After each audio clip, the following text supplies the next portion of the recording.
Votre Altesse royale, princesse filiale de Jordanie, ambassadrice de bonne volonté de l'UNESCO, tout d'abord, merci pour votre présence et de votre engagement à nos côtés aujourd'hui, pendant cette journée si importante pour l'UNESCO. Fred Van Leeuwen, secrétaire général de l'International de l'éducation, chers amis, Excellences, Mesdames et Messieurs. La Journée mondiale des enseignants est l'une des plus importantes célébrations pour l'UNESCO et l'occasion de réaffirmer notre engagement total pour la qualité de l'éducation.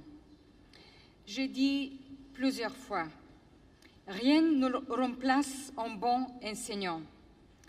Il représente la clé de toute politique éducative efficace et même de toute stratégie nationale de développement durable. En Afrique, par exemple, où de nombreux pays connaissent un développement rapide, la création d'emplois passe par la qualité de l'éducation, qui dépend, de son côté, de la formation des professeurs. Mais surtout, au-delà de la dimension économique, les enseignants sont indispensables à la formation des citoyens ouverts, curieux, tolérants, dont le monde a besoin. L'UNESCO s'engage depuis plusieurs années pour élargir le débat mondial et dépasser la focalisation excessive sur l'accès, pour développer une vision commune de la qualité des contenus, des apprentissages. Comment devenir un citoyen du XXIe siècle? Comment vivre ensemble dans des sociétés diversifiées? Quelles compétences avoir pour les nouvelles sociétés du savoir? Voilà les enjeux de l'éducation et la réponse tient dans la formation des professeurs. C'est l'un des axes majeurs de l'initiative globale, l'éducation avant tout, lancée par le secrétaire général des Nations Unies il y a un an et pilotée par l'UNESCO.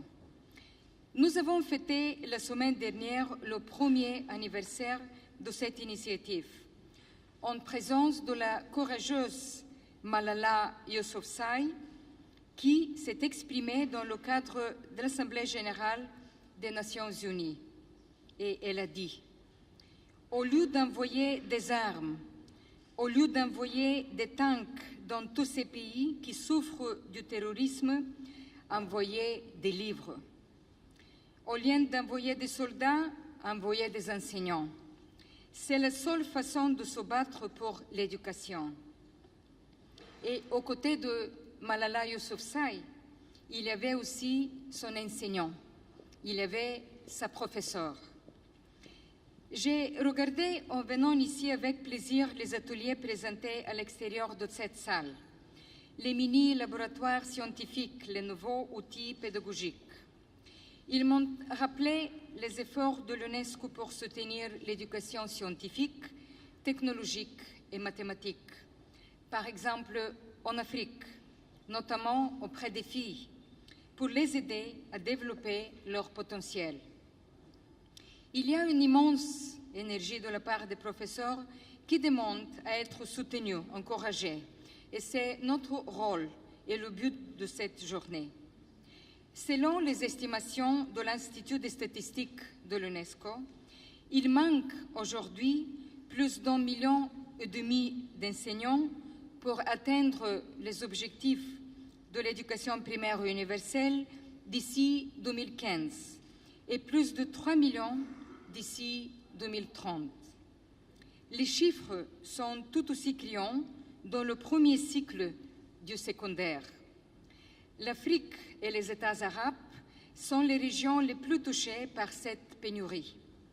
L'Afrique subsaharienne, à elle seule, représente près de la moitié, 46%, de la pénurie d'enseignants dans le monde. Et il ne suffit pas de les recruter, il faut les préparer, éduquer, former, les valoriser. Dans trop de pays dans le monde, les enseignants sont démunis, mal préparés ou pas assez formés. Dans trop de pays du monde, ils ne sont pas consultés dans l'élaboration des politiques éducatives qu'ils sont pourtant chargés de mettre en œuvre. Chaque année, l'UNESCO fait le point de la condition enseignante et nous voulons leur dire notre soutien indéfectible, ensemble avec nos partenaires que je suis heureuse de saluer ici présentes. Tout d'abord, l'International de l'éducation, et je suis honorée de la présence de M. Van Leuven parmi nous. L'UNICEF, le Programme des Nations Unies pour le développement, l'Organisation internationale du travail. Ladies and gentlemen, the great German writer Johann Goethe once said, "Knowing is not enough, we must apply. Willing is not enough, we must do." So we are doing. UNESCO is accelerating its action across the world. In the last months, we have launched acceleration programs for teacher training, including at a distance with new technologies in Gabon, Congo, Namibia, Cote d'Ivoire, and Malawi. And I wish to thank all our partners for their support, especially in this particular case, China. In Uganda, Guinea, and Mozambique, UNESCO is supporting the implementation of national teacher policies. In Myanmar, UNESCO and UNICEF have just received $2.5 million from Australian Development Agency to strengthen initial teacher training. UNESCO's International Task Force on Teachers has just released studies on effective teacher policies in 10 countries and a study on technical and vocational education and training in 10 others from the Arab region. The Republic of Korea is helping us also train teachers in technical vocational training.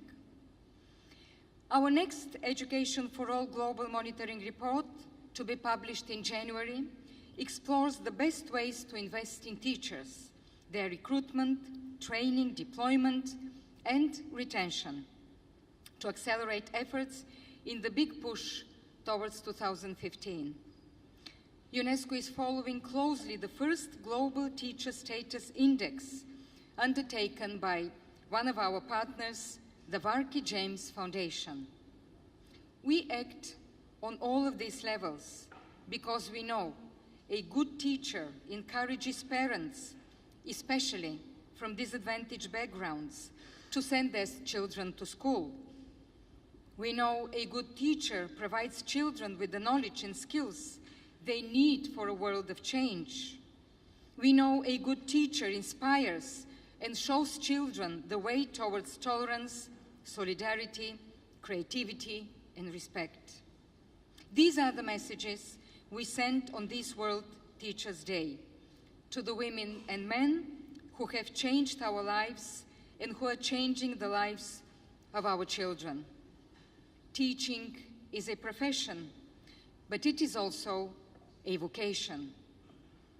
Allow me on this day to thank every teacher for their engagement and passion, working sometimes in difficult conditions, like the Syrian refugee camps in Jordan, Lebanon, and Iraq, to bring the wonders of learning to those who need it most.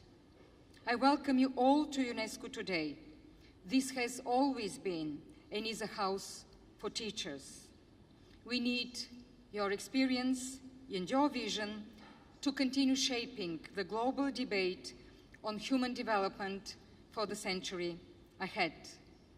The energy teachers bring every day to education, to learning, is one of the most powerful forces we have for building a better world, to lay the foundations of lasting peace and sustainable development. Thank you. Happy Teachers' Day, and I'm very much looking forward to the different events we have here in this house, in our field offices, and I would say all over the world. Thank you.